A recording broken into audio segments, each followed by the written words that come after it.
दो चीजें लेने वाले हैं। एक तो कल सवाल पूछा था किसी ने कि दो विवाह के लिए कैसे देखना है।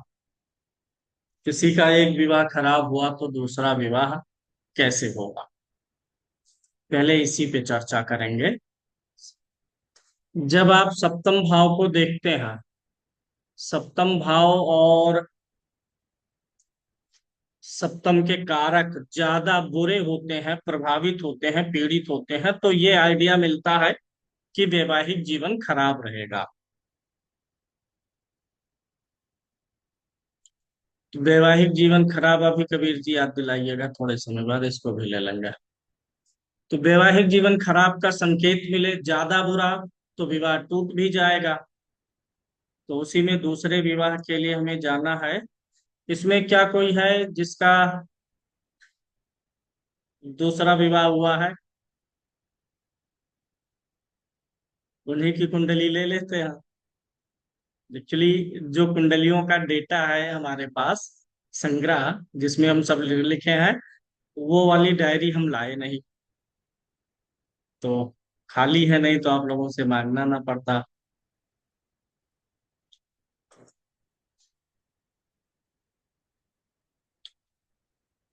जा रही है आवाज ना? अंगूठा दिखाइए। दो लोग आ गए हैं दो विवाह के लिए। चलिए पहले अलका जी का ले लेते हैं।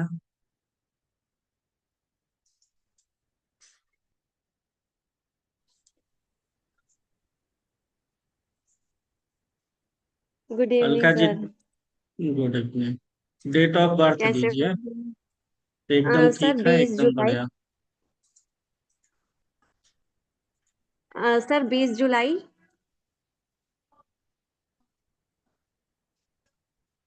20 जुलाई। 1991। टाइम? 2:50 PM। रायपुर छत्तीसगढ़।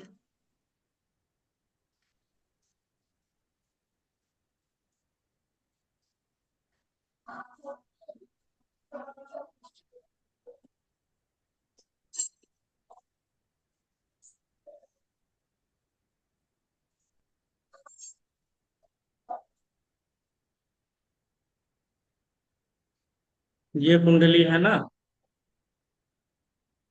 जी सर। हस्बैंड वाली कुंडली भी पता है। एक्चुअली इन केसों में ना थोड़ा दोनों कुंडलियों को देखने की जरूरत पड़ती है। हाँ सर, कुछ उनका चीजें भी मेरे को पता है। हमेशा याद उनका था रखिएगा। एक मिनट। हाँ। तो दो जगह पे आप दो लोगों का डेटा लेंगे।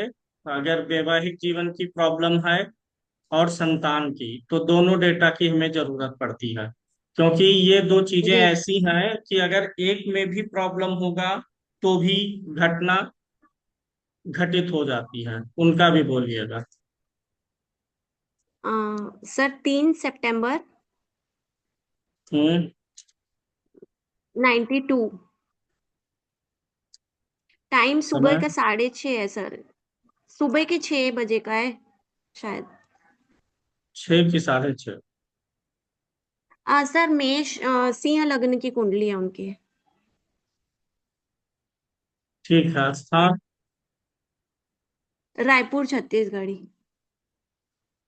रायपुर छत्तीसगढ़।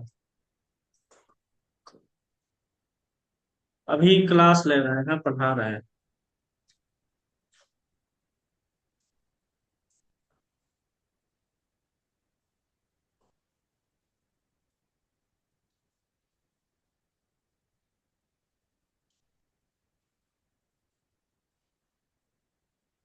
हाँ यही ये है आपके सर। सामने एक कुंडली है। इस कुंडली में हम विवाह के खराब होने के योगों का अध्ययन करेंगे, फिर दूसरे विवाह के लिए देखेंगे। सबसे पहले वृश्चिक लगन की कुंडली बनती है। लग्नेश बैठा हुआ है 10म भाव में, ठीक है। राशि इनकी बनती है, तुला राशि बनती है। सप्तम भाव पे चलेंगे। सप्तम भाव के स्वामी शुक्र महाराज हैं। और शुक्र आकर के दसम भाव में बैठे हुए हैं, जिसको आप क्या बोलते हैं, बंध्या राशि बोलते हैं। सिंह राशि में, मतलब वैवाहिक जीवन और संतान के लिए नोट करिएगा। वैवाहिक जीवन, विवाह और संतान में बंध्या राशि हमें हमेशा चेक करनी होगी। तो यहाँ पर जो आपका सप्तमेश हुआ या बंध्या राशि में गया, यह विवाह को बांधने का काम करता है, वैवाहिक सुख को बांधने का काम करेगा। ठीक है। शुक्र आपका जो है मघा नक्षत्र में हम्म। गया है, जो कि उग्र नक्षत्र की श्रेणी में आ जाता है। और इस पे पहले हम ऐसा करते हैं ना, खराब वैवाहिक जीवन के बारे में आपको तो योग बता देते हैं, फिर उसके बाद रीमैरिज पे चलेंगे। सब लोग ध्यान दीजिएगा। पहले मैं सूत्र ही लिखाऊंगा, फिर उसके बाद इस पे आऊंगा, प्रैक्टिकल करते हैं, ताकि आपको जब मिलाया जाए कल की तरीके से तो सही लगे। पहले मैं सारे सूत्र बता देता हूँ, लिखिएगा। वैवाहिक जीवन को खराब करने वाले योग। पहला योग तो वही हो जाएगा, सप्तम भाव में नीच का ग्रह हो या कोई दुर्योग बना हो, भाव पीड़ित करेगा। कोई नीच का ग्रह होगा तो वो सातवें भाव को पीड़ित करेगा। सप्तम में कोई दुर्योग आ गया, राहु चंद्रमा सूर्य शनि, तो ये भी टकराव वाली स्थिति पैदा करेंगे। तो सप्तम भाव में कोई भाव में ही गड़बड़। दूसरा, भाव पाप कर्तरी में हो, ये भी यानी सप्तम भाव के आगे पीछे। अच्छा, ये बातें सातवें भाव और सातवें भाव के स्वामी दोनों पे लगे। सप्तम भाव पीड़ित हो, यानी सप्तम भाव में नीच का ग्रह हो, सप्तम भाव में कोई दोष बने, या सप्तमेश कहीं नीच का हो गया हो और सप्तमेश या फिर किसी दोष में फंसा हो, सप्तम भाव पर पाप कर्तरी हो या सप्तमेश पाप कर्तरी में हो। छठे और आठवें भाव में जो है क्रूर ग्रह हो, या सप्तमेश जहां बैठा है वो क्रूर ग्रह है, दोनों तरफ उसके क्रूर ग्रह। सप्तम भाव या सप्तमेश पाप कर्तरी में हो, सप्तमेश 6 8 12 में गया हो और कारक 6 8 12 में गया हो। सातवें भाव का स्वामी 6 8 12 में जाए। जब कभी भी जब हम जजमेंट करेंगे तो सिर्फ एक योग पे फलित नहीं निकालेंगे। जितने सारी चीजें लिखाई जा रही हैं उसमें से मैक्सिमम 3 4 पॉइंट हमें मिलना चाहिए। तो सप्तमेश 6 8 12 में गया हो और पुरुष की कुंडली में शुक्र 6 8 12 में जाए, स्त्री में बृहस्पति जाए। पुरुष के लिए शुक्र कारक, स्त्री के लिए बृहस्पति कारक। नेक्स्ट, इसमें अगला जो आपका बन जाएगा, सप्तम भाव पे कई क्रूर ग्रहों का प्रभाव। अब वो चाहे कई क्रूर ग्रह बैठे हो चाहे देख रहे हैं, हो सकता है कुछ बैठे हो कुछ देख रहे हैं। एकाधिक, एक से अधिक क्रूर ग्रहों का प्रभाव। अब कुछ ग्रह बैठ के प्रभाव डालेंगे, कुछ दृष्टि डाल के प्रभाव डालेंगे। यही सेम चीज सप्तमेश पे लगाइए। सप्तमेश पे एकाधिक के पाप ग्रहों का प्रभाव, एक से अधिक क्रूर ग्रह सप्तमेश को देखें या सप्तमेश के साथ हो।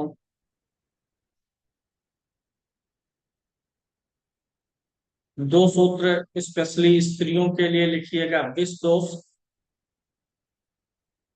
अगर स्त्री की कुंडली में अन्य चीजें भी खराब हैं और विष दोष भी आ गया तब, ब्रैकेट में स्त्री के लिए लिख लीजिएगा विष दोष। और दूसरा स्त्री के लिए भी है, अगर चंद्रमा उनका ज्येष्ठा नक्षत्र में हो। ये स्त्रियों के लिए उनके मैरिड लाइफ में अवरोध उत्पन्न करता है। नेक्स्ट, एक का मांगलिक होना, दूसरे का नान मांगलिक होना। दोनों पक्ष में से कोई एक मांगलिक एक नान मांगलिक हो, यानी मांगलिक नान मांगलिक का कॉम्बिनेशन। नेक्स्ट, और गहराई का सूत्र दे रहा हूं। सप्तमेश और कारक,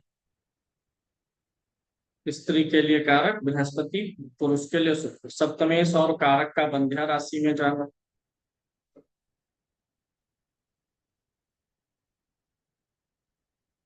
नेक्स्ट,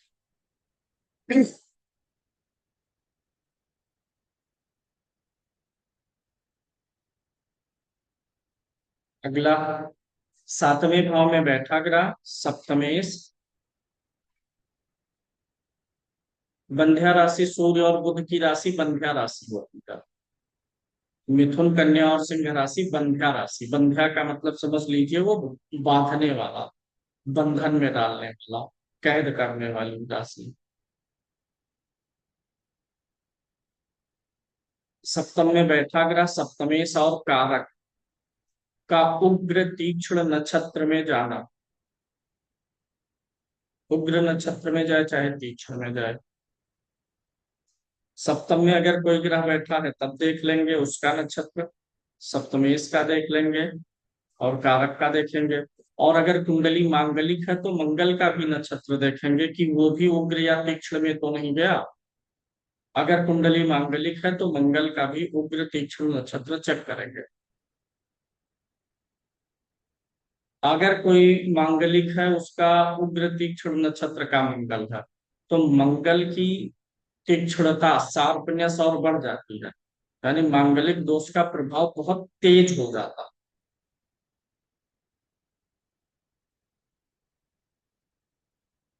जब ये सब देखेंगे वेरीफाई करेंगे, आपको फिर भी डाउट रह जाएगा कि ये सब बन रहा है तो क्या करें, डाउट क्लियर करने के लिए आप कहाँ जाएंगे, नवमांस का। आपको लगा कि वैवाहिक जीवन खराब नजर आ गया लगन से, उसमें और क्लियरिटी लानी है तो नवमांस पे चले जाएंगे। नवमांस का लग्न और लग्नेश देखेंगे, चतुर्थ और चतुर्थेश देखेंगे। लगन किस चीज का होता है, लगन माने पहला भाव किस चीज का होता है, पहला भाव लगन जो है यह किसी भी चीज का स्ट्रक्चर होता है। जैसे लगन कुंडली का पहला घर क्या बताता है, हमारा स्ट्रक्चर बताता है, हम अपनी शरीर को कहाँ से देखते हैं, लगन से। तो बॉडी का विचार, शरीर का विचार कहाँ से होता है, लगन से। तो नवमांस के लगन से किस चीज का विचार होगा, वैवाहिक जीवन के स्ट्रक्चर का। वैवाहिक जीवन की जो बॉडी है, दो लोगों के मिलने से उनका जो दाम्पत्य का एक, पुरुष मान लीजिए, सजीव कल्पना कर लीजिए कि विवाह होने के बाद दोनों के दाम्पत्य का एक पुरुष, एक बॉडी बन करके आई, ढांचा बन करके आया, वो नवमांस का लगन था। और चतुर्थ भाव किस चीज का होता है, सुख का, मन का, प्रेम का। चतुर्थ भाव किस चीज का होता है, सुख। सुख चौथे से ही तो देखते हैं, मन, मानसिक संतुष्टि। भाई मन जहां रहेगा प्रेम तो वहीं रहेगा ना। तो नौमांस का चौथा भाव, नौमांस का चौथा क्या बताएगा, नौमांस माने विवाह, चौथा माने विवाह का सुख, विवाह में मन, विवाह में प्रेम। तो इसीलिए चौथा भी देखेंगे नौमांस का। इसमें भी वही सारी चीजें लगेंगी। नौमांस का लग्न पीड़ित है, लग्नेश है पीड़ित, क्रूर ग्रह का प्रभाव, पाप कर्तरी, वही सारे नियम वहां भी लगा देंगे। अगर किसी कुंडली में नौमांस का लग्न और चतुर्थ दोनों गड़बड़ हो जाए, वैवाहिक जीवन भले चल रहा हो, लगन कुंडली में उतने बुरे योग नहीं है लेकिन चल रहा है, लेकिन नौमांस का लग्नेश नीच का है, चतुर्थ भाव का स्वामी नीच का है, या लगन में नीच का ग्रह, चतुर्थ में नीच का ग्रह, या सिर्फ और सिर्फ पाप ग्रहों का प्रभाव लग्न और चतुर्थ का, तो वैवाहिक जीवन में प्रेम का बीज स्फुटित नहीं हुआ है, सिर्फ विवाह चल रहा है, प्रेम नहीं। इन्हीं सब सूत्रों को लगाना होता। अभी इसके बाद तब चलेंगे दूसरे विवाह के संकेत पर।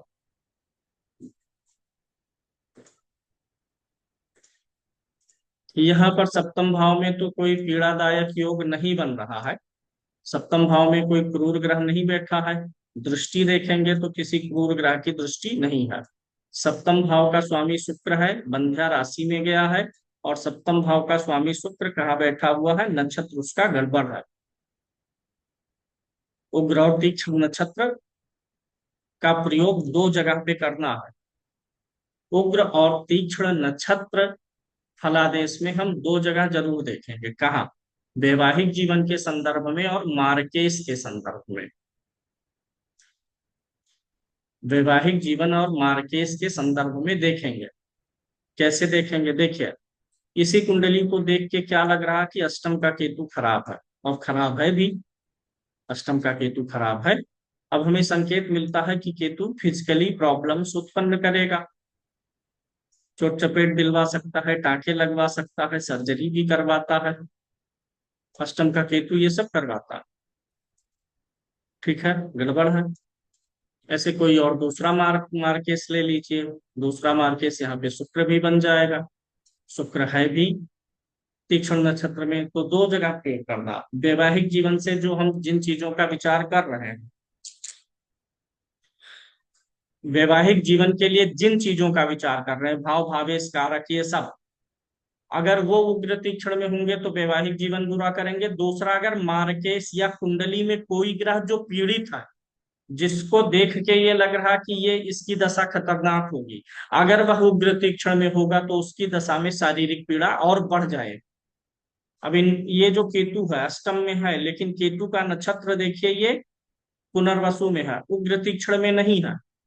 अंतर को कैसे डायग्नोस करेंगे?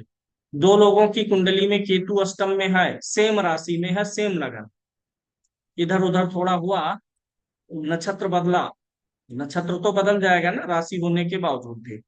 तो आप एक चीज ध्यान दीजिएगा, जब भी मार्केस का डिसीजन करें या कुंडली में कोई ग्रह को बहुत पीड़ित आपको मिल रहा हो, तो आपको यह देखना है कि अगर वह पीड़ित ग्रह उग्र या तीक्ष्ण नक्षत्र में होगा तो उसकी दशा में तकलीफ ज्यादा आए। ऐसे वैवाहिक जीवन के लिए जो भाव भावेश कारक हम देख रहे हैं, वो भी अगर उग्र तीक्ष्ण में होंगे तो ज्यादा पीड़ित करेंगे। मतलब पॉइंट क्या नोट करना है?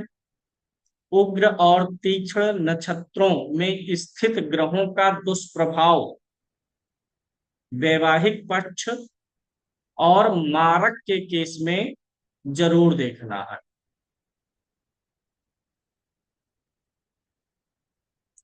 अगर सप्तम भाव में ही बंध्या राशि होगी, ये पॉइंट नोट करिएगा, विवाह प्रतिबंधक योग में मैंने बताया था वैवाहिक जीवन बिगाड़ने का काम नहीं करता, लिखाया हूं, लिखिए नहीं। अगर सप्तम भाव में ही बंध्या राशि होगी और उसमें ग्रह बैठा होगा तो विवाह होने में रोक लगाएगा। ये भी हाल फिलहाल आप लोगों ने विवाह प्रतिबंधक योग पढ़े थे, तो जो रवि जी आप पूछ रहे हैं उसके बारे में लिया हूं क्लास पहले। चलिए अब देखते हैं इसमें क्या है। एक पॉइंट मिलने से हमारा काम नहीं बनने, हमें कई पॉइंट देखने होंगे। तो सबसे पहले इसमें देखते हैं, तो भाव का स्वामी बंध्या राशि और नक्षत्र उसका गड़बड़। स्त्री की कुंडली है तो कारक कौन होगा? बृहस्पति। बृहस्पति भी अश्लेषा नक्षत्र में, अश्लेषा नक्षत्र में, तीक्ष्ण नक्षत्र में ये भी चला गया। तो तीक्ष्ण नक्षत्र में भाव के स्वामी का जाना, कारक का जाना, बंध्या राशि में गया, ये भी बन गया। नवमांश भी देखेंगे। अच्छा, भाव पे पाप कर्तरी वगैरह नहीं है।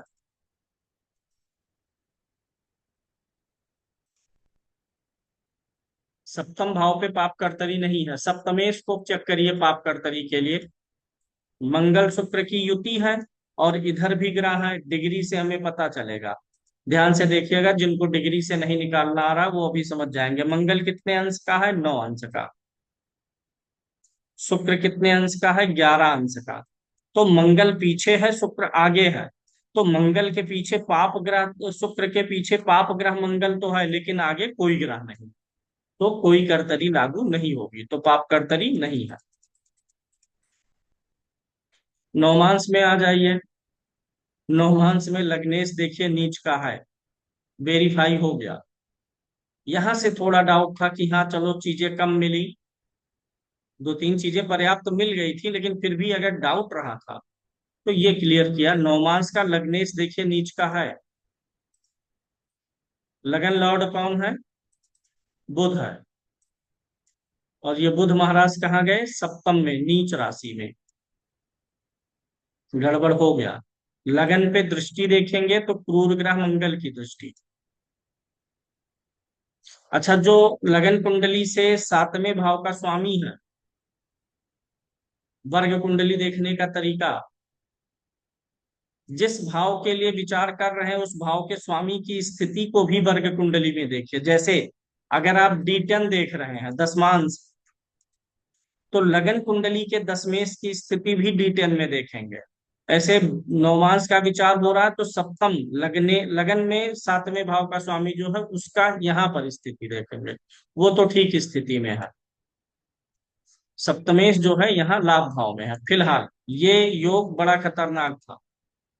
चौथे भाव का स्वामी कहाँ गया? छठे भाव में गया, या प्रेम। अभी हमने बताया, चूंकि लगन कमजोर हो गया, ध्यान दीजिएगा, स्ट्रक्चर ही कमजोर हो गया, जो नींव बनाती है वो कमजोर। एक चीज हमेशा याद रखिएगा, जो भी अच्छा बुरा होगा सब झेलना किसे है? लगन को, लग्नेश को, सूर्य और चंद्रमा को। यही इंजॉय करते हैं पूरी कुंडली को, अच्छा हो या बुरा हो। अगर कुछ बुरा होना है और लग्न लग्नेश सूर्य चंद्रमा बलवान होते हैं ना, तो बुरे का प्रभाव कम हो जाता। भाई आपको मैं ढेला फेंक के मार रहा हूं लेकिन आप एक कवच पहने, जा रहे हैं मोटरसाइकिल से व्यक्ति गिर गया लेकिन हेलमेट पहना है, तो गिरने का वो चोट सह लेगा हेलमेट ना, बहुत हद तक आपको प्रोटेक्ट करेगा। यानी बड़ी चीज को भी छोटी कर देगा। थोड़ा ज्यादा तेज लड़ गए और गिर गए तो हेलमेट सिर को तब भी बचाए, लेकिन हेलमेट नहीं है आपके सर पे, धीरे गिरेंगे तो भी चोट।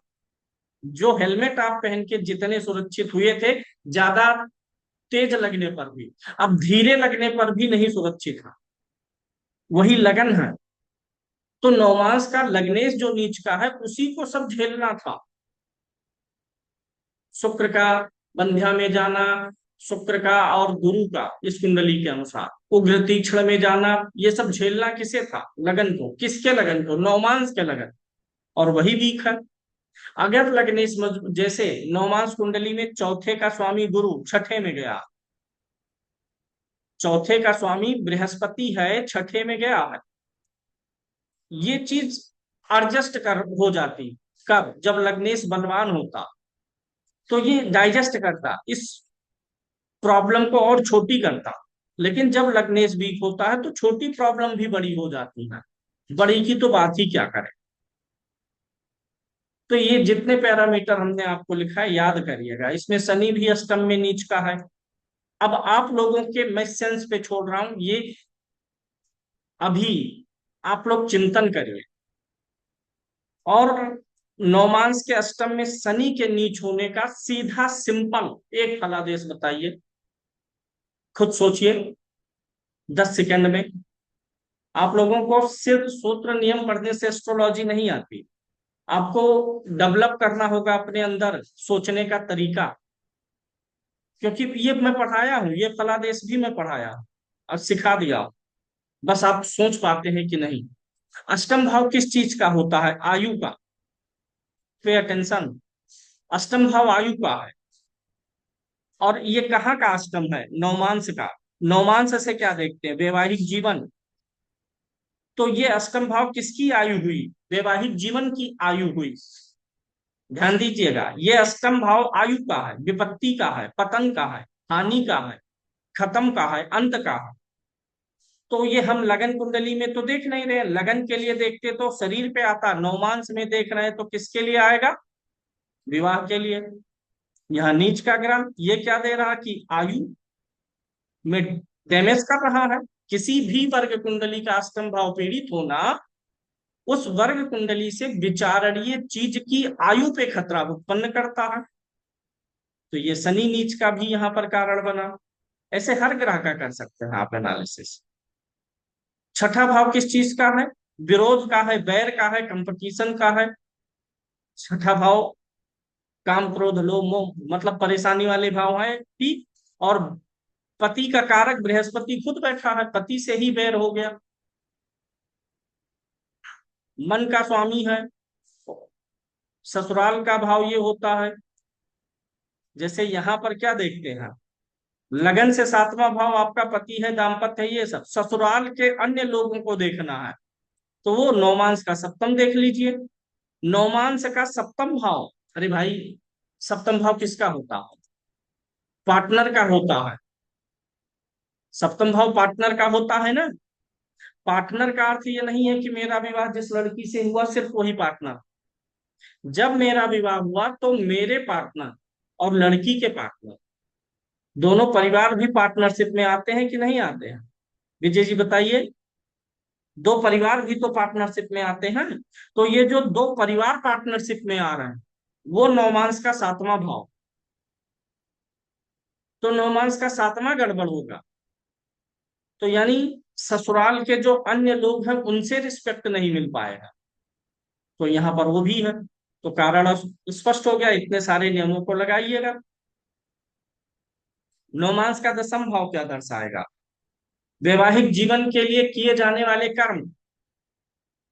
नौमांस माने वैवाहिक जीवन, विवाह। और दसम भाव कर्म। वैवाहिक जीवन के लिए जो कर्म आप करेंगे, विवाह के बाद आप जो कर्म करेंगे, मिलके जो कर्म करेंगे। नौमांस जीवन साथी का है, तो जीवन साथी के कर्मों का विचार। तीसरा भाव किस चीज का है? तीसरा भाव है प्रयास का, इफर्ट का, मेहनत का। तो नौमांस का तीसरा भाव क्या बताएगा? वैवाहिक जीवन के लिए किया गया इफर्ट, विवाह को चलाने के लिए इफर्ट, विवाह को तोड़ने के लिए किया गया इफर्ट, एक दूसरे के लिए किया गया इफर्ट, वो क्या होगा? नौमांस का थर्ड हाउस। जैसे जिस भाव लगन में, जैसे जहां से जो चीज विचार करते उसी को सीधे वर्ग कुंडली पे रख के उस वर्ग कुंडली के लिए देख लेता। तो गड़बड़ी है, ये आपको समझ में आ गया। अब आते हैं कि अगर ऐसी गड़बड़ी है और रिश्ता टूट रहा है, खत्म हो रहा, तो रीमैरिज की संभावनाओं पर अब हम विचार करेंगे। ये कब होता है कि अगर एक विवाह टूटा तो दूसरा विवाह हो जाएगा, बहुत केस में होता ही नहीं है। तो ये आप कैसे अनुमान करेंगे, प्रेडिक्ट कैसे करेंगे कि दूसरा हो पाएगा कि नहीं हो पाएगा? अच्छा, इनके हस्बैंड की भी कुंडली हमने ली थी। विशेष रूप से यह हमें चेक करना था कि कहीं एक मांगलिक एक नॉन मांगलिक तो नहीं है। तो ये वाली सिस्टम तो नहीं है। दोनों की कुंडली लेने में सबसे पहले यही चेक करना है, कहीं मांगलिक और नॉन मांगलिक का कॉम्बिनेशन तो नहीं आ गया। सप्तमेश छठे भाव में, खत्म। अभी सूत्र लग गया। सप्तमेश छठे भाव में गया। कारक अब गुरु को नहीं लेंगे, कारक अब शुक्र को लेंगे। खत्म। नीच का हो गया ना शुक्र, पीड़ित हुआ। और क्या बना? चंद्रमा तो नीच का है, चंद्रमा पे कोई पाप प्रभाव नहीं है, शनि की दृष्टि ले लीजिए। 3 7 10। अच्छा, एक चीज और नोट करिएगा उन्हीं सूत्रों में, हालांकि इसमें नहीं है। कुंडली का 12वां भाव पाप पीड़ित हो जाए तो भी मैरिड लाइफ का सुख नहीं मिलेगा। भोग का भाव कौन सा है? 12वां। बेडरूम का भाव, सैया सुख का भाव वही है, 12वां भाव। 12वें भाव में एक से अधिक क्रूर ग्रह बैठा, तो पहली चीज तो विवाह होने में बहुत देरी कराएगा, विवाह होने में भी बाधा देगा और विवाह होने के बाद भी दिक्कत करेगा। 12वां भाव। किसी कुंडली में 12वें में शनि हो, मंगल हो, तो विवाह में देरी होगी। शनि मंगल दोनों हो जाए तो बहुत देरी होगी, विवाह के बाद भी कॉम्प्लिकेशंस रहेंगे। तो 12वां भी 7वें का सुख देता। 7वां विवाह हो गया, पार्टनर हो गया, लेकिन वहां से जो सुख आता, जो एक आपसी प्रेम है, रोमांस है, लव है, वो जा करके घटित होता है 12वें भाव। रोमांस का भाव वही है। तो उसके पीड़ित होने से रोमांस खत्म हो जाएगा तो भी मैरिड लाइफ दिक्कत करेगी। अब आते हैं सेकंड मैरिज के लिए।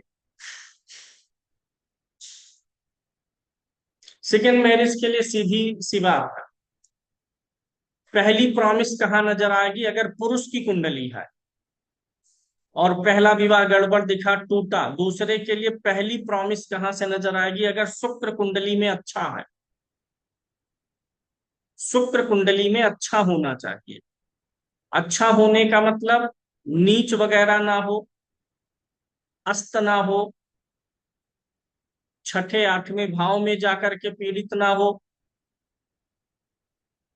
शुक्र का नीच नहीं होना चाहिए, पहली चीज। 6 8 12 में जाकर के अगर बिगड़ेगा तो और भी गड़बड़। 12वां नहीं लेंगे, 12वें का शुक्र कराएगा, भोग का ग्रह भोग के भाव में करा देगा, लेकिन नीच का होगा तब नहीं। तो पुरुष के लिए पहले हम शुक्र की स्थिति को देख लेंगे कि कहीं शुक्र कुंडली में बहुत बुरी स्थिति में तो नहीं आ गया है, नीच वगैरह हो करके, अस्त वगैरह हो करके, 6-8 में जा करके। क्योंकि स्त्री का सुख देता कौन है? बृहस्पति। तो पहले विवाह में बाधा आई, पहली स्त्री से बाधा आई, हो सकता है उसमें कई कारण रहे हों, भाव भावेश कारक। लेकिन अगर शुक्र अच्छा मिल गया तो दूसरे विवाह की पहली प्रॉमिस नजर आ गई। स्त्री के लिए यही गुरु देखें कि गुरु ठीक है कि नहीं।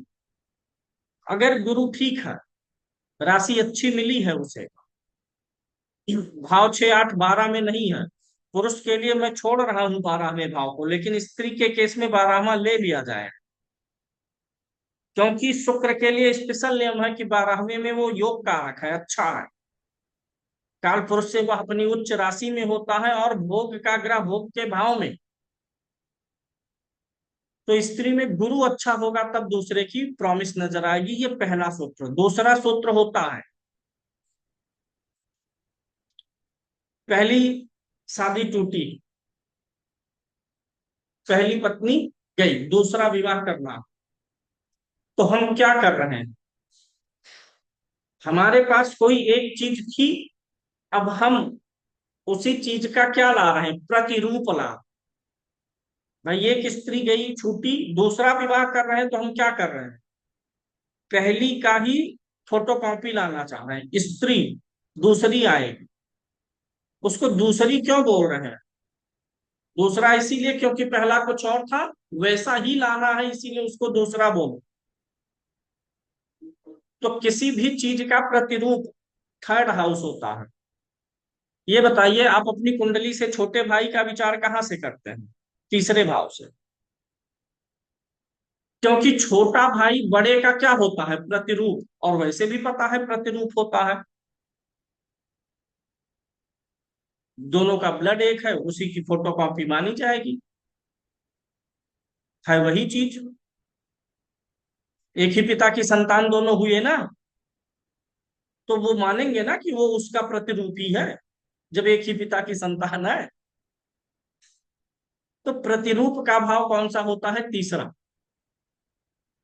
तो जब हम अपना प्रतिरूप देखते हैं तो तीसरे घर को देखते हैं कि मेरा भाई कैसा होगा। छोटा हमेशा बड़े का प्रतिरूप होता। अब यहां पर क्या देखेंगे? नौवां घर देखेंगे, 7वें से तीसरे में जाएंगे, क्योंकि हम अपना प्रतिरूप नहीं ला रहे हैं, हम अपनी स्त्री का प्रतिरूप। स्त्री का भाव 7वां, उसका प्रतिरूप तीसरा भाव, यानी 7वें से तीसरा 9वां भाव। 9वें भाव की कंडीशन देखेंगे कि 9वां तो बहुत पीड़ित नहीं हो रहा है या 9वां ठीक है। 9वें भाव पर शुभ ग्रह का प्रभाव होना, 9वें भाव के स्वामी की अच्छी स्थिति में होना, यह सब बताएगा कि हाँ दूसरे विवाह की प्रॉमिस नजर आ रहा है। तीसरे विवाह के लिए देखना है तो अब इसका प्रतिरूप, पहले 7वें का प्रतिरूप लेकर के आप आए तो 9वें पे गए, अब दूसरा टूट गया। दूसरा कहाँ था? 9वां भाव था, दूसरा टूट गया, तो अब उसका प्रतिरूप लाएंगे, 11वें भाव पर जाए, वो भी टूट गया, अगले प्रतिरूप पे। या नहीं भी टूटा, कुछ लोग ऐसे भी है संसार में जो दो दो शादियां की हैं, तीन तीन की हैं, तो ऐसे ही यह प्रतिरूप चलता रहेगा। 11वें पे, फिर लगन से, फिर तीसरे भाव से, फिर पंचम भाव से, लेकिन अब फिर रिपीट नहीं होगा। भाई पहला 7वां, दूसरा 9वां, तीसरा 11वां, चौथा, देखिए कितने विवाह बन सकते हैं पूरा घुमाने पर, वो मैं काउंट कर रहा हूँ। 7वां पहला, पुरुषों में अभी खुशी की लहर दौड़ जाएगी जिन लोगों का विवाह नहीं हुआ है, कि हाँ इतने विवाह बन रहे हैं चक्र से घुमाने से कुंडली में। तो उतना उतना भाव अपना देखेंगे कि कहाँ कमजोर पड़ रहा है, कहाँ के बाद शादी नहीं होगी, वहीं फुल स्टॉप ले लेंगे। 7वां हो गया पहला, 9वां हो गया दूसरा, 11वां हो गया तीसरा, लगन हो गया चौथा, तीसरा भाव हो गया 5वां, और 5वां भाव हो गया छठा विवाह। अब जब गैप करेंगे तो फिर हम वापस 7वें पे पहुंचेंगे। लेकिन अब नियम है ज्योतिष का, जब एक सर्किल पूरा होगा तो उस भाव पे जाने के बजाय हम क्या करते हैं? एक भाव पीछे से फिर गणना शुरू होगी, आपके दिमाग में आ जाए कि सातवां आठवां नौवां कहाँ से देखना, तो अब उसको मैं घुमाना। ये संतान और विवाह, जिसकी संख्या आप कितनी भी बढ़ा सकते हैं उसके लिए। अब सातवां विवाह, ये छठे भाव से देखेंगे। अब यहां से तीन तीन की गैपिंग करके ये पूरी साइकिल पूरी करेंगे, तो 12 विवाह हो गए। उससे ज्यादा तो नहीं ही होना चाहिए। खैर छोड़िए, ऐसे संतान के लिए सप्तमांश से देखते हैं। तो दूसरे विवाह के लिए हमें कहाँ जाना पड़ेगा? इस पुरुष की कुंडली में शुक्र की स्थिति पहले, गुरु, और स्त्री की कुंडली में गुरु की स्थिति, फिर नौवां भाव। तीसरा होगा जब, तो वो एकादश देख लीजिएगा। और शुक्र गुरु की स्थिति हमेशा देखेंगे। अब दूसरी चीज,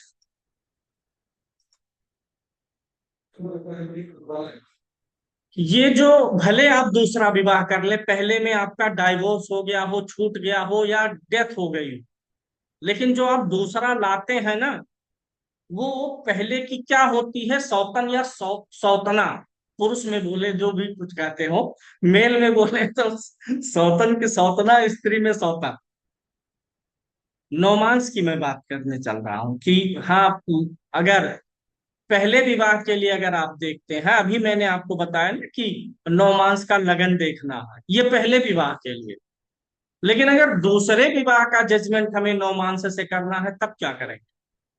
तब छठे भाव पर जाएंगे। सौतन का भाव छठा है, चाहे वो पुरुष का सौतन हो चाहे स्त्री का।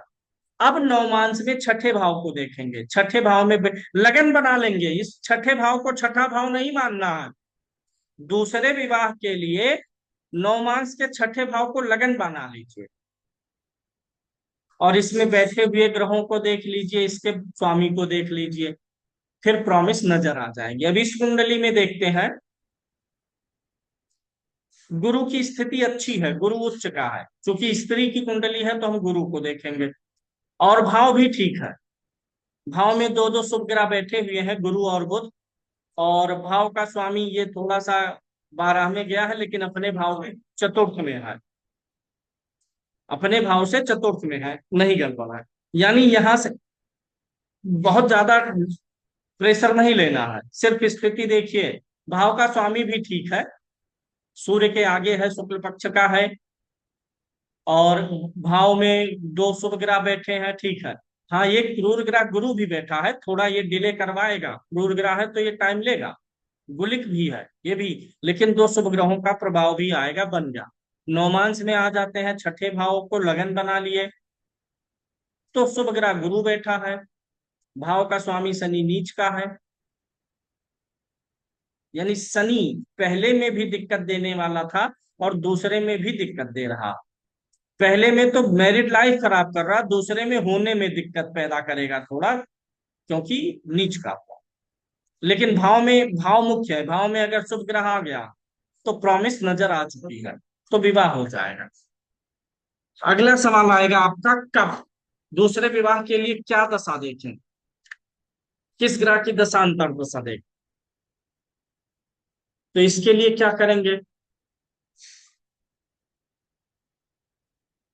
बात समझ में आई अभी तक की कि नहीं आई? खराब योग हमने बता दिया, देख लिए। दूसरा, प्रॉमिस कैसे देखेंगे ये आपने समझ लिया। दूसरे के लिए लगन में कहा जाना है और नौमांस में कहा जाना है। शुभ ग्रह का प्रभाव होना ये ज्यादा मैटर करेगा। लगन के नवम भाव में, नौमांस के छठे भाव में शुभ ग्रह अगर बैठ गया है, भाव का स्वामी भले खराब, शुभ ग्रह बैठ गया और कारक ठीक है, तो दूसरा होगा चाहे लेट लपेट हो। तीसरा आती है बात टाइमिंग की। पहले विवाह में आप क्या देखते थे? सातवें भाव के स्वामी की दशा वगैरह देखते थे ना, सप्तमेश की दशा। अब यहाँ कौन कौन सी दशाएं देखेंगे वो मैं लिखा रहा हूं। शुक्र की दशा। शुक्र नैसर्गिक रूप से कारक है, काम का, दाम्पत्य का। वो चाहे पहला विवाह हो, चाहे दूसरा, चाहे 10वां, शुक्र कारक रहेगा हमेशा। तो शुक्र की अंतरदशा, महादशा भी मिले तो अच्छी बात। अंतरदशा से ही मुख्य रूप से डिसाइड हो जाता है। दूसरा, गुरु की, स्त्री के लिए सिर्फ गुरु की शुक्र वाली जो दशा है ये स्त्री पुरुष दोनों में काम करती है, लेकिन गुरु की दशा पुरुष में काम करे तो स्त्री में काम करेगी, क्योंकि वो पति का नैसर्गिक कारक है।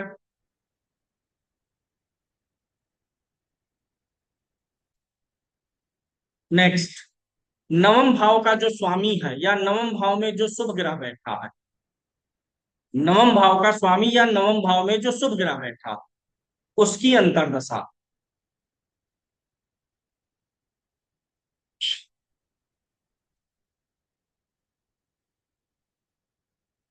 या नवमांश कुंडली के छठे भाव के स्वामी या छठे भाव में जो शुभ ग्रह बैठा है, किसी भी भाव में बैठे हुए शुभ ग्रह, भले उस भाव का स्वामी ना हो, उस भाव में बैठे हुए शुभ ग्रह की दशा में भाव से संबंधित शुभ फल हो जाते हैं। शुभ फल, तो विवाह होना शुभ फल।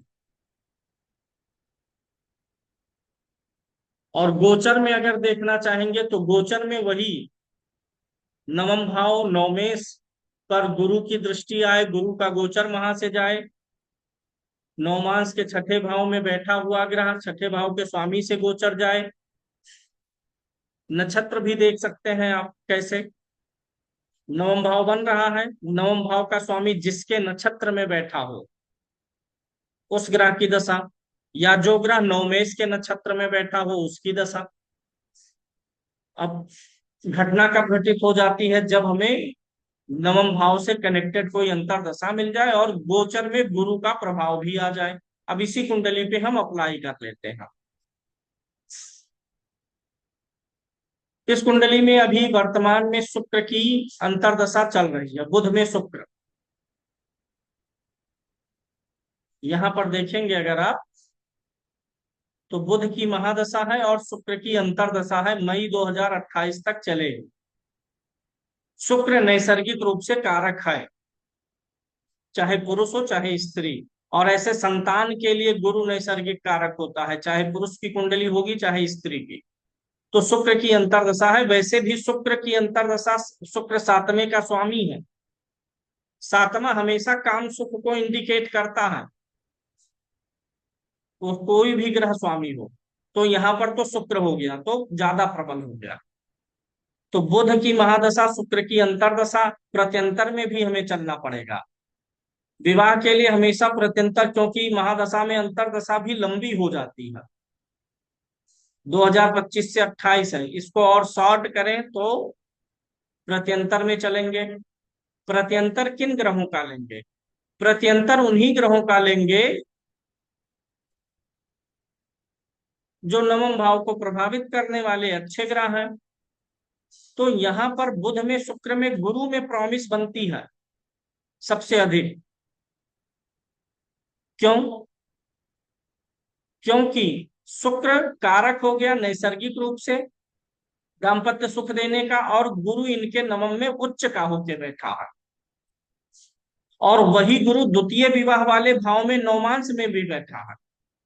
और शनि को भी इंक्लूड कर सकते हैं, क्योंकि शनि नवमांश में द्वितीय विवाह के लिए लग्नेश है। तो गुरु की अंतरदशा से काउंट करते हुए शनि की अंतर प्रत्यंतर दशा तक चलेंगे। ये टाइम फ्रेम दिसंबर 2026 से अक्टूबर 2027। गुरु अंतरदशा आपको समझ में आ गई होगी, क्योंकि शुभ ग्रह है, ये विवाह का सुख देने वाला ग्रह है, और वैसे भी सप्तमेश है। दूसरा, प्रत्यंतर में जब जाएंगे तो हमें चंद्रमा की लेनी चाहिए एक अंतरदशा। एक इस भाव में बैठा हुआ सब शुभ ग्रह गुरु और बुध, तो तीनों में सबसे बलवान कौन है? गुरु है, तो गुरु को ले लिया। और ये नवमांश से भी इंटरकनेक्ट गुरु को करते हैं, तो यहाँ भी गुरु है यहाँ भी है, तो गुरु को ज्यादा अथॉरिटी मिल रही है। एक तो उच्च का भी है, स्त्री के लिए पति कारक भी है।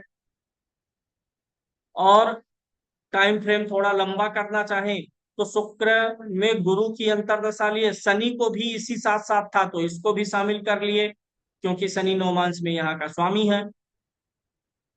अब गोचर देखें तो जून से, इसी साल जून से गुरु का गोचर यहाँ हो जाएगा। तो जब गुरु यहाँ आएगा तभी योग बन जाएगा, लेकिन जब दशा चलेगी तब दिसंबर 26 से, तो गुरु आगे निकल जाएगा, फिर पीछे आएगा। इस बीच तो गुरु आगे पीछे बकरी और मार्गी होके चलेगा। तो यही टाइम फ्रेम निकल के आ जाता है दूसरे विभाग के लिए। उम्मीद है समझ में आया होगा।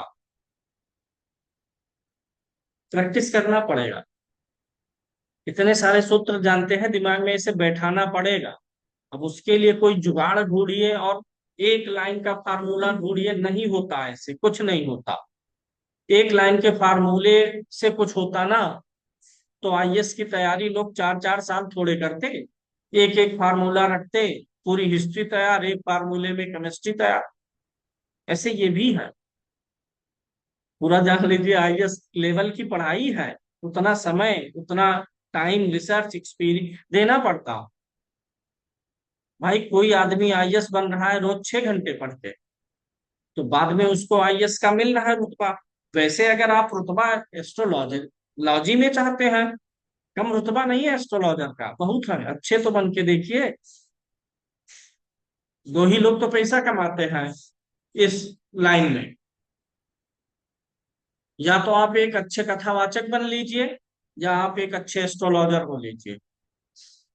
ये दोनों के पास पैसे की कमी नहीं रहती। काम चलाऊ वाला बनेंगे तो काम चलाऊ ही आपको भी मिलेगा। हेमलता जी, काम चलाऊ एस्ट्रोलॉजर बनेगा कोई तो उसको काम चलाऊ फीस भी मिलेगी।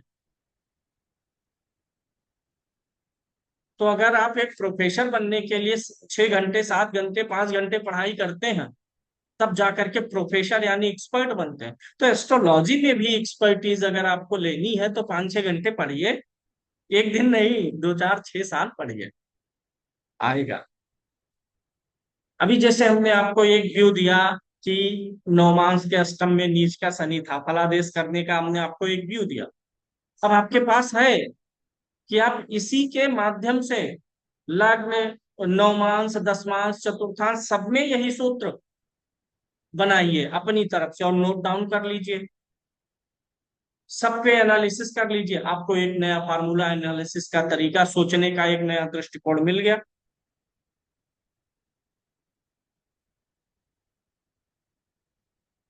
बिल्कुल कोशिश करिए रवि जी। एस्ट्रोलॉजर बनना है तो एस्ट्रोलॉजी करिए नहीं, एस्ट्रोलॉजी जीना पड़ेगा। दिन सुबह शाम वही करो। योग में देखिए कोई स्पेशल योग नहीं है, एस्ट्रोलॉजर के लिए बुध और गुरु का अच्छा होना पर्याप्त होता है। बुध जो है आपकी वाणी है, तर्क है, एनालिसिस कैपेसिटी है, और गुरु ज्ञान है। गुरु अच्छा है तो आप एस्ट्रोलॉजी का ज्ञान ले लेंगे, और बुध अच्छा है तो आप उसे अपने तर्कों के माध्यम से, वाणी के माध्यम से व्यक्त कर पाएंगे। तो बुध और गुरु प्रायोरिटी में है, ये अच्छे हो जाए बस। अब अगर इनका संबंध मिल जाए दसम से, द्वितीय से, या गुरु और बुध की राशि में ज्यादातर ग्रह कुंडली में बैठे हो, जिस ग्रह की राशि में ज्यादा ग्रह बैठते हैं वो ग्रह डोमिनेंट हो जाता है। भाई आप लोगों में से 4 लोग आकर के हमारे घर में बैठ जाइए, तो आप चारों के ऊपर हमारा प्रभाव अपने आप आएगा, क्योंकि आप हमारे घर में हैं। हमारे घर के माहौल का, एटमॉस्फियर का असर आ गया। खाना पानी दाना सब हमारे अनुसार चलेगा। हमारे यहाँ जहां वाश बेसिन होगा, हाथ जा करके आपको वहां धुलना है। तो जिस ग्रह की राशि में ज्यादा ग्रह चले गए, वह ग्रह उन सभी ग्रहों पे प्रभाव डालने लग जाता है। तो बुध और गुरु की राशि में अगर ज्यादा ग्रह बैठे, तो उन ग्रहों के ऊपर बुध और गुरु की छाप अब छूटने लगी। वो ग्रह बुध और गुरु के अनुसार उनके गुणों को, संगति का असर हो जाए तो ले लेंगे, तो एस्ट्रोलॉजी आ जाएगी। द्वितीय भाव अच्छा हो, मजबूत हो, बलवान हो, द्वितीय भाव का स्वामी ठीक ठाक हो, तो वाणी अच्छी हो जाती है। जो बोलेंगे वो वाणी आपकी सत्य होगी, लगेगी लोगों को। एस्ट्रोलॉजी में वाणी भी सत्य होना जरूरी है। तो द्वितीय भाव से ऐसा होगा कि आप बोले तो लोगों को, बहुत बार एस्ट्रोलॉजी में ऐसे भी बोलना होता है। सब चीज कुंडली से ही नहीं बोला जाता है ना, लोग हमेशा कुंडली से ही पूछते हैं। आशीर्वाद लेने के लिए चाहेंगे गुरु जी आशीर्वाद दीजिए, आपका आशीर्वाद किसी को फलित भी तो होना चाहिए, वो द्वितीय भाव बताएगा ना। अच्छा होगा तो बोलेंगे सफल भाव प्रसन्न भाव, तब वो सफल प्रसन्न हो पाएगा। बहुत बार ऐसे भी होता है, कुछ लोग फोन करेंगे गुरु जी आशीर्वाद दीजिए काम है हो जाए, बोल दिया गया जाइए हो जाएगा प्रसन्न रहिए, हो जाता है। तो वो द्वितीय भाव का खेल है। तो गुरु और बुध मेनली अच्छे होने चाहिए। कहाँ कहाँ देखेंगे, लगन और दशमांश में। छठे आठवें बारहवें में भी जाने का कोई मतलब नहीं है, वहां भी अगर अच्छी स्थिति में है तो भी ज्ञान देंगे। हाँ, एस्ट्रोलॉजी से पैसा कमाना उसके लिए थोड़ा गुरु का अच्छा होना जरूरी है, क्योंकि अधिक उदार व्यक्ति एस्ट्रोलॉजी से पैसा नहीं कमा पाएंगे। भाई एक तो ये पैसा ऐसा है कि इसमें जन भावना ज्यादा रखेंगे तो लोग कुछ देना नहीं चाहेंगे। तो गुरु ही है वह जो पैसा खींच के लाएगा, अपने आप लोगों को लगेगा कि इस आदमी को पैसा दे के ही दिखाना। फीस आपकी जो भी रहेगी वो पैसा दे के दिखाएंगे, क्योंकि उनको आपका ज्ञान अच्छा लग गया होगा। तो गुरु मैटर करेगा। गुरु नहीं अच्छे होने पर, 6 8 12 में जाए नीच के हों या थोड़ी ऐसी गड़बड़ी आने पर पैसा खींचना थोड़ा मुश्किल होता है, तब आपको गुरु को थोड़ा मैनेज करना होता है। अब बुध है तो अच्छा प्रेजेंटेशन देंगे आप, प्रेजेंटेशन का ग्रह बुध है, वाणी से ही तो कोई चीज आप प्रेजेंट करेंगे। देखिए अगर शिक्षक बनने के लिए भी यही योग है, बुध और गुरु के ही। अगर गुरु अच्छा है तो आपके पास ज्ञान है, लेकिन जब आप उस ज्ञान को डिलीवर करेंगे तभी आपको उसके बदले में कुछ मिलेगा। भाई मैं बहुत ज्ञानी हूं ब्रजेश जी, लेकिन जब मैं बोर्ड पे आया और आपको पाइथागोरस पढ़ाना शुरू किया तो बस लिखता चला गया। खूब ज्ञान है, कठिन से कठिन सवाल मैं हल कर देता हूँ, आईआईटी हो कुछ भी हो सारे सवाल हल कर देता हूं, लेकिन समझा नहीं पाता स्टूडेंट को। तो गुरु वो ज्ञान तो है, लेकिन जब तक बुद्ध नहीं अच्छा होगा ना तब तक वो ज्ञान आप अभिव्यक्त नहीं कर पाओ। उसे अपने तर्कों की कसौटी पर बुद्धि है ना, तो बुद्धि जरूरी है पढ़ाने के लिए। गुरु ज्ञान देगा, बुद्ध बुद्धि देगा, ये दोनों अच्छे होंगे। सूर्य कॉन्फिडेंस है आपका, सूर्य को भी देखना जरूरी है। सूर्य कॉन्फिडेंस है, अच्छा होगा तो बोलने में कॉन्फिडेंस जल्दी आएगा, बोल पाएंगे। नहीं अच्छा होगा नहीं बोल पाएंगे। ऐसे देखिए बहुत सारे एस्ट्रोलॉजर हैं जिनके अंदर ये क्षमता ही नहीं है कि वो जरा से भी नॉलेजफुल क्लाइंट को फेस टू फेस कर सके। आपने बहुत देखा होगा आजकल लोग रिपोर्ट बना के बेचते हैं, लव लाइफ रिपोर्ट, ये रिपोर्ट वो रिपोर्ट, वो फेस टू फेस नहीं मिल पाते। ना फोन से बात करेंगे आपसे, ना अपॉइंटमेंट लेंगे। उनकी फीस बड़ी महंगी रहेगी, लिखेंगे 10 मिनट के लिए 1 लाख रुपए, वास्तव में उनकी फीस महंगी नहीं है। ये ट्रिकबाजी होती है, आप लोगों को भी जानना चाहिए। इस प्रोफेशन में आने पर सारे ट्रिक पता होने चाहिए। अगर कोई एस्ट्रोलॉजर ऐसा है जिसको क्लाइंट से मिलना ही नहीं है, जिसको उसको लाइव डील नहीं करना, फोन पे बात नहीं करना, क्योंकि उसे पता है कि मेरी नॉलेज सीमित है, कोई तगड़ा मिल गया तो वही जो है लथेड़ देगा। तो ये लोग क्या करते हैं बचने के लिए, लाख रुपए फीस, 1.5 लाख रुपए फीस, 5 लाख फीस रखेंगे, क्योंकि उनको पता है इतना रखेंगे तो कोई आएगा नहीं। और अगर कोई चला भी गया तो उसको 3 महीने की वेटिंग पकड़ा देंगे, क्योंकि उनको मिलना ही नहीं है। अब कबीर जी किसी से मिल लें, कोई एस्ट्रोलॉजर फेस टू फेस, उसके पास नॉलेज नहीं है, पकड़ नहीं है, तो 5 मिनट में उसको पटक देंगे उठा के वहीं, वो खिसिया जाएगा। तो इन सब चीजों से बचने के लिए वो फीस आई रख देंगे लाखों की। ठीक है, 5,000 फीस, 10,000 फीस, 20,000, 21,000, जिस प्रकार की आप सर्विस दे रहे हैं सर्विस पे निर्भर करता, उस हिसाब से ठीक है। लेकिन लाख रुपए की फीस नहीं ठीक है ना। एक दिन का मेहनताना एक व्यक्ति से 1 लाख तो हो नहीं सकता। या फिर आप उसकी कुंडली पे 2 4 दिन का समय दे रहे हो तब चलेगा, मैं भी 1 लाख रुपए फीस लूं और आप आ जाइए, आप बोल दीजिए ये 5 दिन का अपॉइंटमेंट है, 5 दिन आप साथ में रहेंगे, रहे तो 1 लाख जस्टिफाई है का। लेकिन कोई 10 मिनट के लिए 1 लाख जस्टिफाई है, नहीं है। तो ऐसे बहुत एस्ट्रोलॉजर मिलेंगे जो बचना चाहते हैं, वो उनके अंदर गट्स ही नहीं है। वो प्रचार तंत्र में खड़े हैं। वो रिपोर्ट बना के भेजते हैं, उनके पूरा कॉल सेंटर चलेगा। आप डीओबी भेजेंगे, उनके कॉल सेंटर के बंदे हैं, उनको बताए हैं कि ये यहाँ से ये कंप्यूटर वाली रिपोर्ट भेज भेज करके दो दो ढाई ढाई सौ में कमा लेते हैं।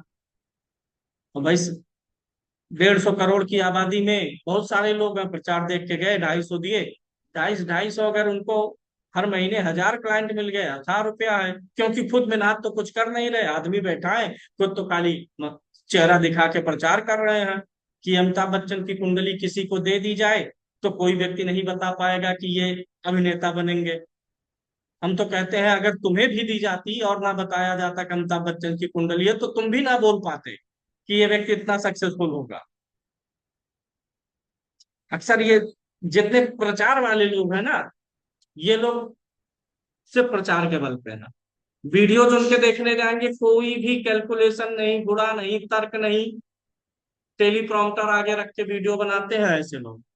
एक चीज और समझिएगा, जो एस्ट्रोलॉजर बड़ी तेजी से आप देखते हैं धुआंधार वीडियो बना रहे हैं, ऐसे बोल रहे हैं आधे घंटे लगातार, आपको लग रहा है अरे वाह कितना नॉलेज है, आधे घंटे बोले जा रहे हैं शनि इस राशि में गया तो ये पल वो पल। ऐसे नहीं, आगे टेलीप्रॉम्प्टर होता है, लिखा होता, वही देख के बोलते हैं। और जब सच में बोलना होगा ना तो आदमी रुकेगा, ब्रेक लेगा, लगातार नहीं बोलेगा, अटकेगा। तो शनि इस भाव में जब जाएगा तो मारक बनेगा, ऐसे प्रैक्टिकल वे में बोले। तो आप लोग भी पढ़ के सीख के अच्छे एस्ट्रोलॉजर बनिए। जो लोग अक्सर कुछ इस पेशा से आए हैं, जैसे उनके पिताजी बाबा जी खानदानी पेशा वाले लोग, वो लोग थोड़ा आपको मतलब सही गाइड ही करें, क्योंकि वो उनकी परंपरा से निकले हुए हैं। वो लोग मतलब यजमानी वाली परंपरा से जी करके जो एस्ट्रोलॉजर या पंडित निकलते हैं, वो ज्यादा सही होते हैं। किसका कह रहे हैं? अब किसी का नाम लेना हमारे लिए उचित नहीं है। देखिए उनकी फेल हो गई, हर किसी की 10-20 में से दो चार भविष्यवाणी फेल हो सकती है। दूसरी चीज, एक चीज और समझिएगा, आज ही जो ये देश दुनिया की प्रेडिक्शन होती है, देश दुनिया क्रिकेट शेयर मार्केट ये सब, वो ज्योतिष की दूसरी शाखा है, उसे मेदनी ज्योतिष बोलते हैं, वो दूसरी शाखा। और जो कुंडली लोगों की देखी जाती है, ये दूसरी शाखा। जिसकी प्रैक्टिस उस पे ज्यादा अच्छी होगी वो देश दुनिया की भविष्यवाणी अच्छी करेगा। जैसे साइंस में फिजिक्स भी तो साइंस है, केमिस्ट्री भी तो साइंस है, जूलॉजी भी तो साइंस है, बॉटनी भी तो साइंस है, सबकी नहीं है, लेकिन फिर बट गया। ऐसे एस्ट्रोलॉजी में भी मेदनी अलग है, न्यूमरोलॉजी अलग है, वैदिक ये अलग है। तो जिसकी जिस पे एक्सपर्टाइज होगी, जो देश दुनिया की भविष्यवाणी अच्छी कर रहा है, जरूरी नहीं है कि वह आपकी कुंडली की भविष्यवाणी अच्छी करेगा, क्योंकि उसने मेदनी पर प्रैक्टिस ज्यादा कर ली है। प्रैक्टिस ही सब कुछ है, और जिसने कुंडली पर की है वो मेदनी नहीं कर पाएगा। और मेदनी ज्योतिष में गणना करना, निकालना फलादेश, ये एक एक पूरा दिन लग जाता है। भाई अमेरिका की भविष्यवाणी करनी है, पूरा अमेरिका का डेटा निकालेंगे कि कब उसमें साम्राज्य परिवर्तन हुआ, आजाद हुआ, करंट में जो राष्ट्रपति है, उसके मित्र और शत्रु राष्ट्रों का सब निकाल करके वो पूरा हो दिन लग जाता है। तो मेदिनी में आता है, पढ़ लीजिएगा उसको भी। मेदिनी ज्योतिष सिखाने वाले भी कोई अच्छे से नहीं है, और कारण ये भी है मेदिनी ज्योतिष में अच्छे से है सब यही चीज, जिसको ये आ रहा उसको मेदनी आ जाएगा अपने आप। कारण ये है ना कि उसमें बड़ा टाइम टेकिंग होता है प्रिडिक्शन, और रिजल्ट उसमें जो है अगर प्रोफेशन वाइज देखें तो उतना अच्छा नहीं है। आप लोगों की कुंडली पर डील करके जो अपनी रिपुटेशन और पैसा बना लेंगे, मेदनी पे वो पैसा नहीं बनेगा, रिपुटेशन नहीं बनेगा। इसीलिए लोग मेदनी पे जानने के बावजूद भी ज्यादा फोकस नहीं करते हैं। भाई आपको अमेरिका का भविष्य बताएं, उससे आप हमें कौन सी दक्षिणा देंगे? आपकी कुंडली देखेंगे तब आप देंगे। कोई संपर्क नहीं करता, गुरुजी जो है ईरान की कुंडली देख लीजिए और पैसा ले लीजिए, सिर्फ अपन ही दिखाते हैं ना। प्रैक्टिकल बात। ये खत्म होगा तो मेदिनी धीरे धीरे कुछ आपको अपने आप आ जाएगा। हालांकि अब देखेंगे आगे, कोई हमारी भी कोई बहुत प्रैक्टिस नहीं है, जानते हैं कैसे निकालना क्या करना है। 2-4 घंटे खपाए तो सोचते हैं उससे अच्छा है कि बुक लिख लेंगे 10-20 पेज। हाँ, क्या बात चल रही थी? विवाह वाला आपका क्लियर हो गया, दूसरा सब्जेक्ट आज लेने वाले नहीं आप, नहीं तो आप लोग डिस्टर्ब हो जाएंगे। तो इस पे अभ्यास करिएगा। एक लोगों की और कुंडली ले लेते हैं। वैधव्य योग का मैं वीडियो भेज दूंगा, देख लीजिएगा। वैधव्य योग का वीडियो अभी मैं ग्रुप में शेयर कर दूंगा, उसमें पूरा बताया हूँ, वो देख लीजिएगा। राकेश तिवारी जी अनम्यूट करिए।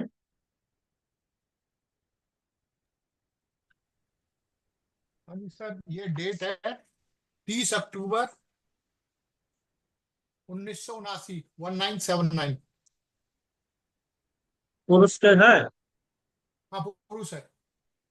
79। टाइम है, हाँ 79, 10, टाइम। 30 अक्टूबर 79।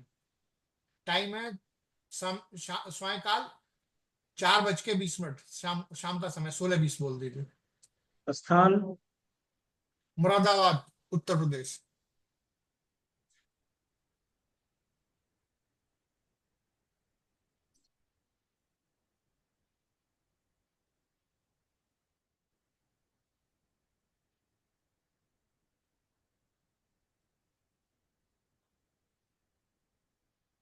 ये कुंडली है। एक मिनट आने, ये भी आई नहीं। हाँ हाँ, यही है सर, किसकी है ये? यही है। ये एक हमारे मित्र हैं, उनके बेटे की है। विवाह टूट गया है। देखो, हाँ ये आपकी आज सुनिए ना बात, इसका जो क्या नाम है, ये 12th हाउस है, इसी से बता रहा है कि सैया सुख है ही नहीं इसको, तो फिर जितनी शादी कर लो बचन ही नहीं। देख लेते हैं सर, सिर्फ उसी से नहीं, पूरा एनालिसिस करेंगे। हाँ जब नहीं, भी करिए ना, मतलब आप, हाँ हाँ, जी जी जी। सबके लिए मेरी सलाह है, जब भी किसी भी चीज का एनालिसिस करेंगे ना, तो जितने जी बता रहा हूँ फार्मूले सबको लगाएंगे। इससे क्या होगा ना, जी जी। कि फार्मूले आपके हैबिट में आ जाएंगे, नहीं तो छूट जाएगा, भूल जाएगा, दिक्कत होगी बात। तो इसलिए ज्यादा आप फार्मूले अप्लाई करेंगे। मीन लगन की कुंडली है। लग्नेश बृहस्पति छठे में गया है, तो वैसे भी लाइफ में हार्डशिप रहेगी, 2 क्रूर ग्रहों के साथ ही है। भाई लगन में आपकी शरीर है, आप खुद हैं, जा करके खुद बैठे हैं छठे में, संघर्षों के भाव में, और पीड़ित भी हो गए। शनि राहु 2-2 क्रूर ग्रहों के का साथ मिल गया, कहीं पाप कर्तरी में भी ना हो। गुरु 11 है, शनि 29 है, राहु 13 है। बच गया, लेकिन कहाँ बच गया, इधर तो मंगल बैठा है, तो पाप कर्तरी में है। उधर। इधर से पीछे मंगल है और आगे गुरु के कौन पड़ गया है, राहु 13 अंश का। लग्नेश छठे में जी ही नहीं, पाप कर्तरी में है, तो मेहनत इनको अपना जीवन जीने के लिए खुद करते रहना पड़ेगा। 7वें भाव में अगर हम देखें तो कोई दुष्प्रभाव तो नहीं है, लेकिन 7वां भाव पाप कर्तरी में है। इधर शनि है, इधर सूर्य है। एक चीज जो भूल गया हूं उसको भी लिखिएगा, अष्टम भाव का भी पीड़ित होना, ये ससुराल पक्ष से परेशानी उत्पन्न करता है। ससुराल पक्ष आपके वैवाहिक जीवन में दिक्कत पैदा करेगा, या ससुराल के लोगों से आपके का पटेगा नहीं, क्योंकि ये द्वितीय भाव है, 8वें से दूसरा, तो ससुराल का कुटुंब है ये। अगर ये पीड़ित होता है तो ये भी वैवाहिक जीवन पे बुरा असर डालेगा। तो लिखिएगा, अष्टम भाव का पीड़ित होना ससुराल पक्ष के कारण वैवाहिक जीवन में दिक्कत उत्पन्न करता है। सप्तमेश बुध है, गया हुआ है यहाँ पर।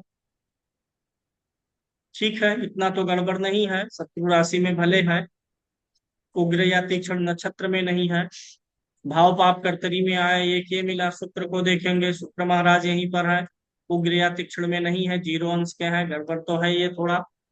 विष्णुमांस भी चेक कर लीजिएगा ग्रहों का, अगर कोई ग्रह विष्णुमांस में होता है तो उसके भाव के भी सुखों की कमी मिलती है। ये 12वां इनका ज्यादा गड़बड़ हो गया। जी।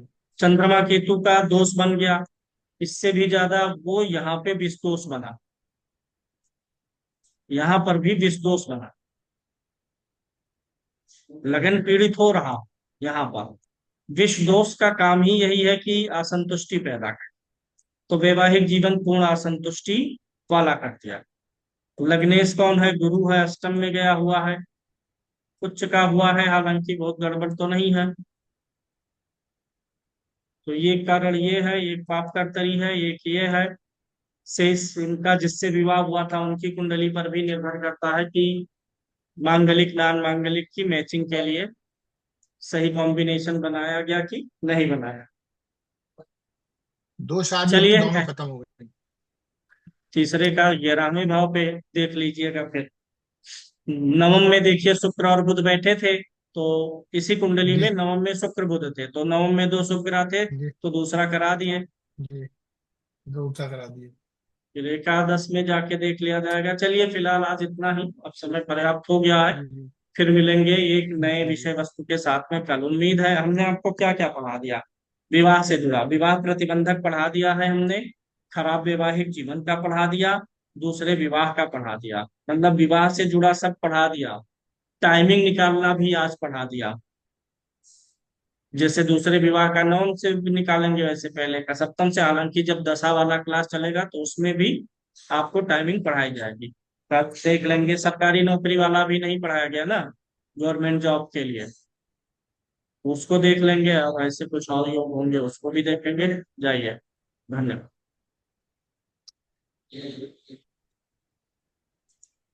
कोई बिजी लाइफ में मैसेज किए ना देखें सर, बिजी लाइफ में मुश्किल से नोट्स तैयार करता हूँ, मतलब से आपसे क्वेश्चन पूछते हैं आप। क्वेश्चन आप हमें व्हाट्सएप करिए। देखिए, जब आप लोग निजी सवाल पूछते हैं तब हमारा इंटरेस्ट बहुत नहीं रह जाता। आपने कुछ पढ़ा हुआ है उससे संबंधित डाउट हो, अपने जी क्वेश्चन में हम कहाँ तक किसके किसके सवाल ले पाए। फिलहाल व्हाट्सएप करिएगा, मैं देख लूंगा। धन्यवाद। मुझे भाई एक प्रार्थना हो रहा है, जिस दिन भी आप पढ़ाते हो ना, वो कौन से पेज पर है, क्योंकि मैं यहाँ पर हूँ, मेरे पास पुस्तक नहीं है, तो मैं पीडीएफ के थ्रू चलता हूँ, उसे अभी इकट्ठा दो करके दो करता हूँ उसको। 2 दिन से तो उस पेज बुक ही नंबर नहीं बता है दिया, हमारे वो पास। पेज नंबर बता दिया, जस्ट पेज नंबर बता दिया मुझे कि इस पेज पे मिलेगा आपको, तो फिर वहां से बुक स्टडी ही हो नहीं जाती है है यहाँ सारी। पर, तो पेज ही कहाँ से ढूंढे, जब जाएंगे बुक होगी तब अच्छा अच्छा, सामने चलिए चलिए, जब बताएंगे। ठीक है ठीक है। फिलहाल सुनिए, उसी बुक आपका में एक जगह सुनिए, विषय सूची पढ़िए, एक जगह होगा नवमांश कुंडली, विवाह और वैवाहिक जीवन का संदर्भ करके, उसी में जी है जी ये। तो इस संख्या आप देख लीजिएगा, कोई लोग देख के बताएं तो। Four four four fifty nine मैं 459, 459 है वो तो। किसी ने मैसेज किया क्या? 459, 459 से स्टार्ट हो जाता है वो सारा। हाँ, तो उसमें ये सारी सारी चीजें चीजें मैंने डिस्कस वहां की से, हुई। ठीक है ठीक है। हम्म, जी जी, थैंक यू थैंक यू। चलिए, धन्यवाद। शुभ हो आप।